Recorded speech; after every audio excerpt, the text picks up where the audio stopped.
আসসালামু আলাইকুম এভরিওয়ান, কেমন আছো সবাই? তো চলো আজকে মাটি দিয়ে একটি বাটি বানানো যাক। তো কিছুটা মাটি আমি এখানে বেলে নিয়েছি সুন্দর করে গোল মতো করে। তো বেলে রাখা মাটির উপরে আমি একটি বাটি বসিয়ে দিব এবং বাটির আকৃতিতে কিছুটা মাটি আমি কেটে নিব।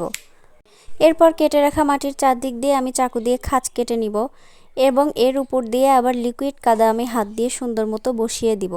এরপর কিছুটা মাটি নিয়ে আমি কয়েকটি কাদার রিং বানিয়ে নিব। কাদার রিং বানিয়ে নেওয়া হয়ে গেলে কাদার রিংগুলো একের পর এক আমি বসিয়ে দিব বাটির আকৃতিতে এবং সুন্দর মতো হাত দিয়ে আমি এখানে অ্যাটাচ করে নিচ্ছি। তবে অবশ্যই মনে রাখতে হবে, বাটিটি যদি বড় করতে চাই তাহলে কাদার রিংগুলোও বড় হবে এবং বাটিটি যদি ছোট করতে চাই তাহলে অবশ্যই কাদার রিংগুলোও ছোট করে নিয়ে আসতে হবে। এবার আমি বাটির ধারগুলো একটি চাকু দিয়ে সুন্দরভাবে সমান মতো কেটে নিব।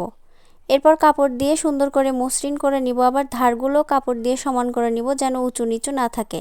এই তৈরি হয়ে গেল আমার মাটির বাটি। আমার মাটির বাটিটি যদি তোমাদের ভালো লেগে থাকে তাহলে এই ভিডিওতে একটি লাইক দিও এবং এটি রং করা দেখতে চাইলে আমার চ্যানেলটি সাবস্ক্রাইব করে দিও। সবাই ভালো থাকো।